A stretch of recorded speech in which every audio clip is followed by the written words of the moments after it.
I am an IT project professional, and I do IT project management.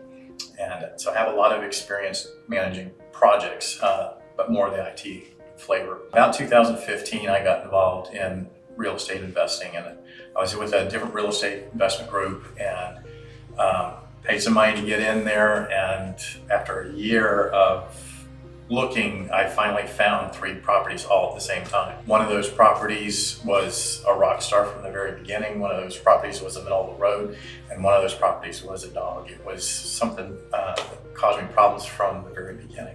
When I purchased property, there was a statement in there that said this property had never flooded, and I had not bought flood insurance. I thought it doesn't really flood in April.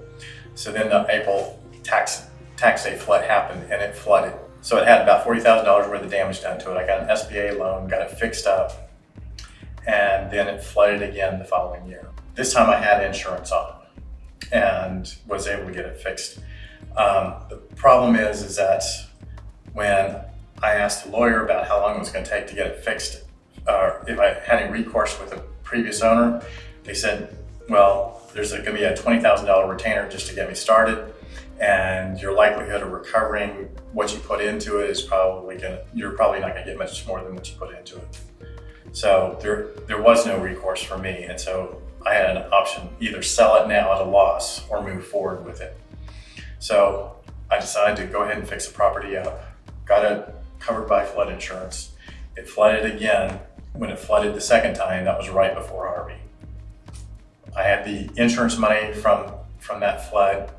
I ended up raising the foundation 11 inches to move it out of the flood spot. All the houses around me were not flooding, but this one was, because it was at the end of the street where the water was running together and the drainage wasn't working right. At that point, I had an SBA loan in the original mortgage on the house. I had negative equity in the house, but I held on to it for another 5 years. And because of appreciation, I got my money out. I got rid of my bad taste in my mouth and was able to move forward. That was my experience in there. I wish I had had some better guidance, especially from the other real estate group. I didn't really get the guidance that I feel like I should have had on that. And from that, I decided to join the Mastermind group. And the feeling I'm getting when I first started with the Mastermind group is that it was a little bit more personal. I would have a little bit more one-on-one contact with the people that were making decisions and people that really could provide some mentorship. And that's what I really was looking forward to in this. I also had some capital that was ready to deploy. And so we're in a period of the market where it's going up rapidly. That's going to be for a limited time. So instead of being at the top of the curve and buying in, I decided I want to be at the bottom of the curve and buy in and let it appreciate. So that is another reason why I was joining the Mastermind, because I feel like we're in that period where there's going to be significant growth, and I wanted to capitalize on that. I was doing a whole lot of work myself to get these going. There is no free lunch. You have to work to get this, but as long as you are getting the guidance and counseling that you need to make good decisions, it's one thing to put a whole lot of effort into something that's never going to work, as opposed to putting a whole lot of effort into something that is going to work. And I fully believe that everything that I've invested in will pan out over the years to come, especially doubling and tripling in value. I just need to hold on to it for a little bit longer. Meanwhile, I'm working on the cash flow, getting that going, and making everything work out right now. As far as properties go, in the first year, I have my upfront fee I have to pay to get into Mastermind. I want to make sure I got advantage of that. First year, I bought 4 different units.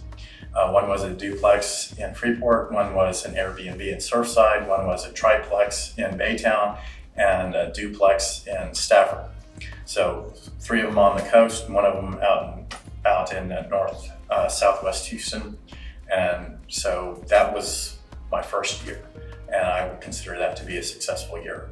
And I'm looking forward to all the returns I'm going to be getting from that. Some of the things I've learned that have been a big benefit is that there's more than one way to solve a problem, and that it's better to have a basket of tools to use in order to solve problems or approach a decision or to approach an investment, because it's not just one way to solve a problem. There's not just one solution to fit it. There's different ways to make money on each deal. And the more time you spend with the Mastermind group, the better it's going to, more solid and comfortable I feel with using those tools, and the more tools I'm learning. And it's not just from the original leaders of the Mastermind group, but it's from the group itself. I'm learning from people that have a different approach to it. Like there's one couple in here that they're on subject to properties, and that's their specialty, and that's what their bread and butter is, but they still do stuff in the Mastermind that's different than that. But at the same time, I'm learning a little bit more about the subject to properties. And from another person, they have a billion doors, and they have different challenges, but I'm listening to what those are. And so I'm kind of also envisioning what my future may look like. I'm not expecting to get to a billion doors, but there are steps I need to take in growth and understanding what it takes to get there, not just reading it in a book, but really having a conversation with people about it. That's what helps me get to the next step. Only you can answer that question. Do you really want to be doing real estate investing? And if so, this is probably one of the programs that's going to give you the best opportunity to succeed in that. If you're going to do it though, now's the time to get in, because the market's appreciating, their opportunities are here now.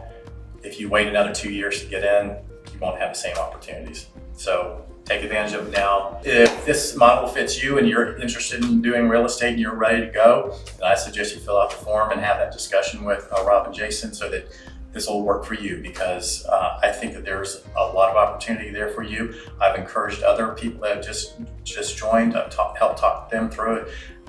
Sign up now. Let's have that conversation. Let's rock and roll.